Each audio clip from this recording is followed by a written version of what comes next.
Hey guys, this is BrickGeek partway through his first pack on the second draft. Hello YouTube, BrickGeek here with Chris Fisher. and we are drafting Conspiracy today at Mad 4 Miniatures, just behind us. So we're going to be drafting, we're doing one in the morning and then we're going to do one in the afternoon, but it might just be the one of us, we'll see. We're going to take you through the decks that we've built today, and we're going to talk about what we think worked with Conspiracy and what doesn't work with Conspiracy, and some of our favourite cards. So let's get into drafting. Great set, guys. Recommend you come down and give it a go. See you later.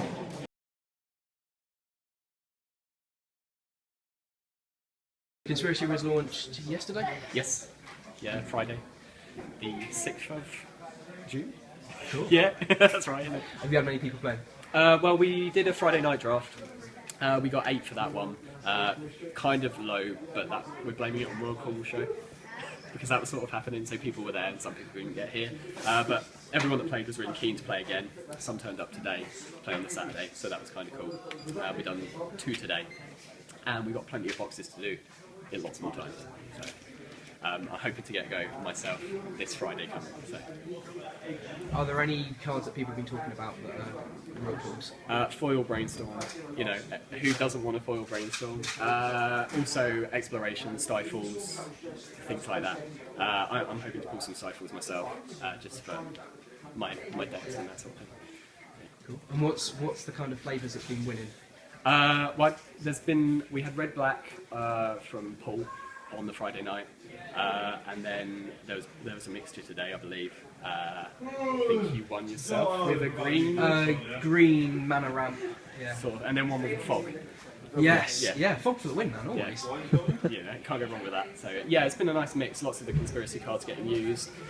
Saw like a 1919 that could search for lands last night. A guy that makes warriors into cowards. One timber game at Friday night as well. So that was kind of cool. Cool. Brilliant. And how have the Conspiracy cards been going? Yeah, they've been getting used. Yeah. People are a bit shy of them to start with, but they're starting to get more and more play now. So that's cool. Cool. Brilliant. Nice one, man. Right, cheers. Probably already done introductions. This is kind of like the post wrap up, how we got on and the such like. We're going to be talking about our decks and what we built. If you want to see what we built, have a look at some of the other videos that we'll link to later on. They're deck videos of our things. I think they're a bit too long to put onto one big video. So we'll just talk about how we felt about Conspiracy, what cards we felt really worked, and what game effects really worked. So how did you get on then, Thrice? In short, not well.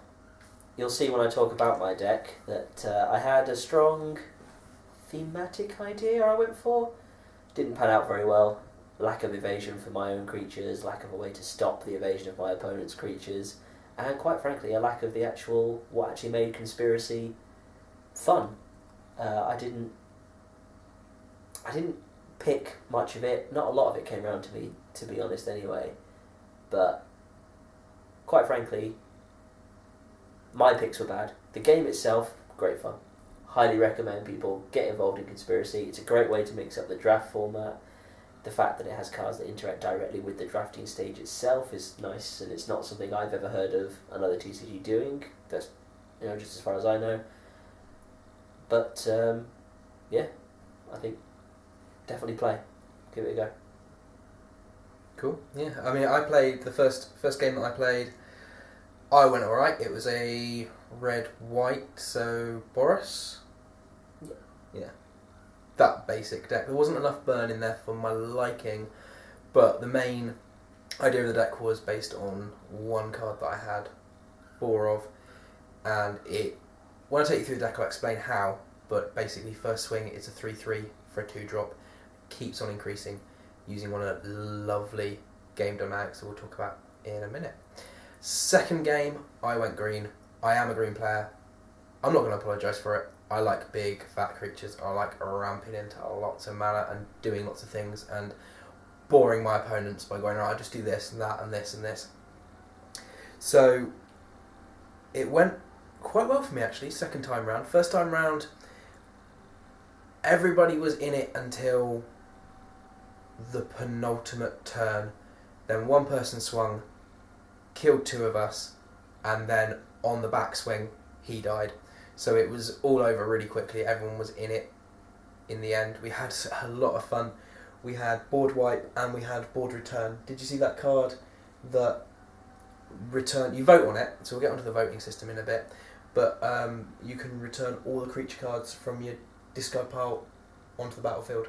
Yes, I think I heard some people playing it. That was everybody. So we went from a very, very sparse field to everyone having at least 6 creatures. It's a lot of fun. Really enjoyed doing it. So second game, I went for this green mana ramp, and that did me really well. I won on that one. A lot to hold on. A bit of fog in there with the respite. I love fog. And yeah, I'm really, really happy that I actually won one. So that's cool. Right. So we'll get on to the different dynamics that are within Conspiracy. So firstly, you've got the actual Conspiracy cards. Some of them affect drafting. Is that right? Yep, there's at least one which allows you to have a minimum deck size of only 35 cards instead of 40, making it all that much more efficient each time you draw a card. But more chance of milling, which I'm very wary about milling within Conspiracy. And then you've also got artifact creatures that are specifically designed that are revealed when you draft them that affect how you draft. There's one lovely one which is you reveal it, and then any time that you would draft a card from a pack, you can put that creature back in and then draft an extra card. So you get that one, you save it if there's nothing that you've seen in that pack that you really want. And the next time you open, you can have, if there's a mythic rare and a rare, or a foil rare and a rare, you can have both the rares out of a pack, or something comes around that you really, really need. You can't make that tight decision on. You don't have to. It's right there for you. So that's kind of the drafting side of things with it. The other main game effects are parley, voting, and the... I'm sorry, I've got a naked wife walking behind the camera. It's very distracting. So parley, the voting, which I've forgotten the name for, which is terrible of me, and dethrone. Yes. Dethrone I love. We'll do that one last. So, parley, everyone draws a card from their draw deck. They show it, and then depending on what it is will affect what that does. So some creatures get bonuses, other things like that. Came in quite handy in a couple of things that we played. Yeah. Did you come across it? Unfortunately, on our side of the table, we made a few experiences. We didn't really get to play a lot of that things. We had a few cards that affected voting, but that was it. We didn't get any parley. Not enough all the way. So the voting, the way that system worked was everyone has a say, and then you can you have a choice between one thing or another. One of the cards is the person can either draw 3 cards or gets an extra turn. So it depends whether you want to give them the extra draw or give them the extra turn. Very expensive card. We made the choice to kind of let him have another turn, because if he's spending all of his mana on that one card, he's more likely looking for draw than he is looking for another turn. Yeah. But you never know until you get to the bottom of it. Will of the Council. That's our voting mechanic. That's the one. Also, there's a lot of conspiracy cards which affect how you vote and who gets extra says. Things like that. So the third mechanic is the one that I really love, and that's dethrone. Now, what dethrone does is it makes you target your creature towards the person with the most health. So Conspiracy is designed to be a multiplayer format game, and it means that more people stay in for longer. Rather than you going, right, I'm going to pick on that person, when he's dead, I'm now going for that person, when that one's dead, I'm going for that person, and I've won the game. It's not how it works. Dethrone gives your creature a +1/+1 counter when it attacks, if you attack the person with the most health or is tied for the most health. That means you have to go for the people at the top. It's lovely. It means people stay in for longer. It also brings up a lot of very interesting mechanics when the person with the Dethrone card is the person with the most health. Are other people going to attack him to bring him down so then he can buff his creature even more? Or are they going to leave him sit there until they build their army up?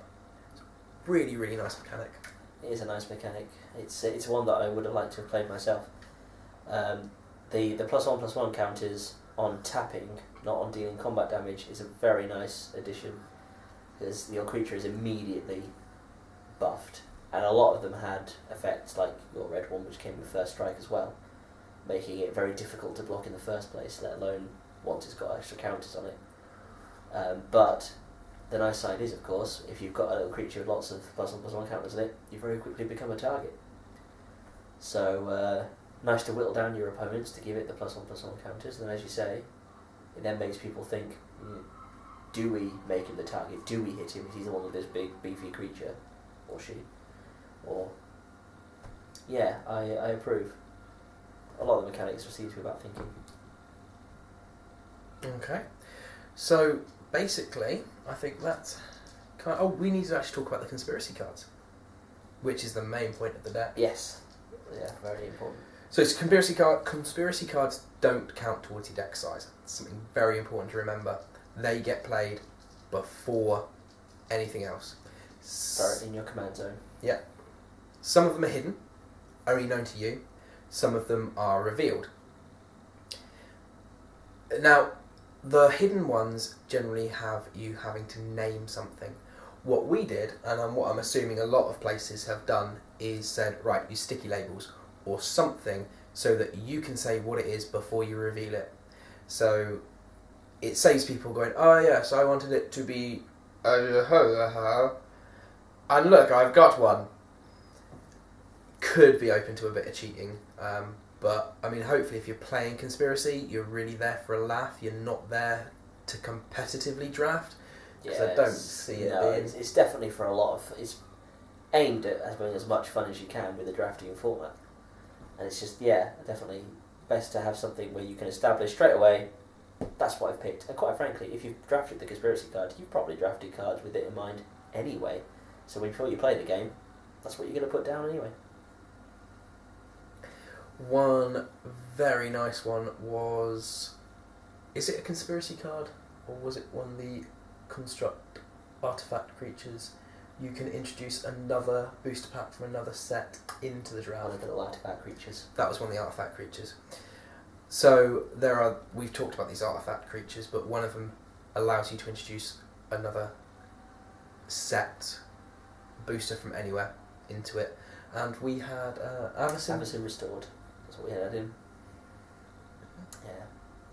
Unfortunately, the shop we were playing at, wonderful though it is, didn't have access to any of the older material, but Avacyn Restored was quite a nice one to add in. It has quite strong creatures, it has quite a good wide berth of things, so it added just a little bit of extra intrigue, a little bit of the unknown into it, some extra mechanics. Talking about the entire deck setup, they really have gone out of their way to find nice intermix cards. There's a bit of everything in there. It's not a mono set, and it's not a solely 2 or 3 colour things. Everything's got a bounce off, and it's got some rare cards in it. It also features 3 returning keywords that some people may recognise, which are multi-kicker, which I believe was from the Zendikar set. Very useful. It has the land cycling from the Onslaught block, which is brilliant. 2 mana, go and search your library for whatever land on a creature body. Early game, perfect mana fixing. Late game, beefy creature for the potential. And Morbid from the Innistrad block, which in a multi-way game with lots of people, with having lots of creatures, always the potential for ones to die. Very useful. So it really is a lot of fun. There's lots of cards which are everybody loses life, or all your opponents lose 1 life, or have to discard a creature. There was one, a smallpox, we had played, which was evil because it was then doubled. It was rebounced. So every person had to, bless you, every person had to discard a land, discard a card, discard a creature, and lose and lose life twice.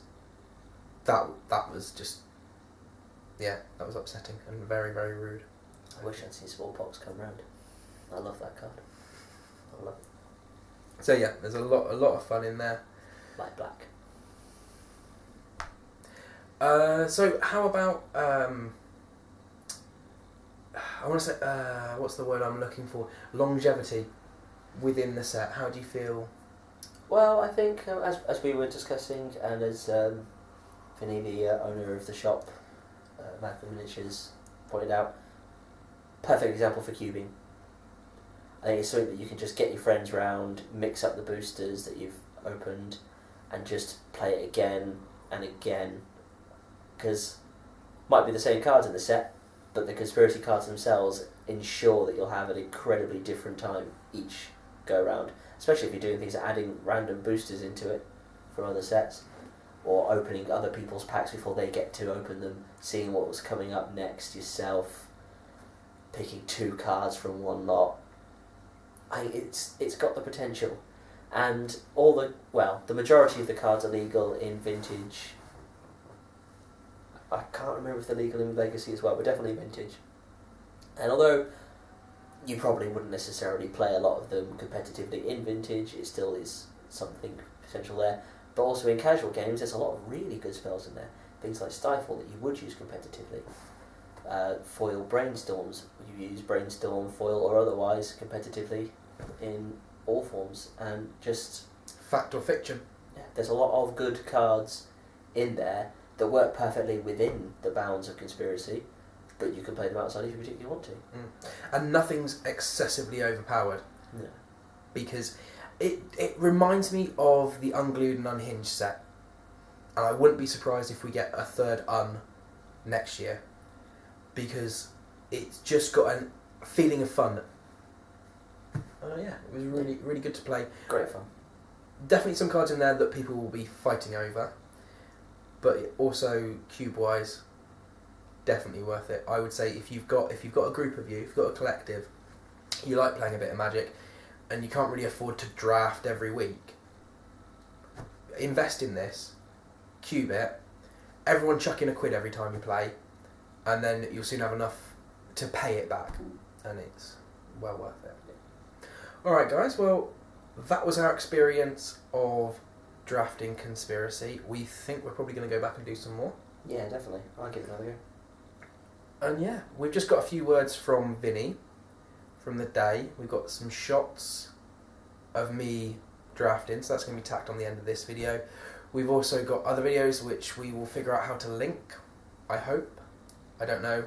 Can you do that? Hopefully we'll have boxes with links to our daily openings. Yes, we're doing daily openings. There'll be Pokemon, everything like that. So stay with us. If you like us, brilliant. Subscribe. Tell people about us. If you don't like us, then we're not. We're nice people. We're like you. Just like you. Right. We'll see you guys later. Until next time.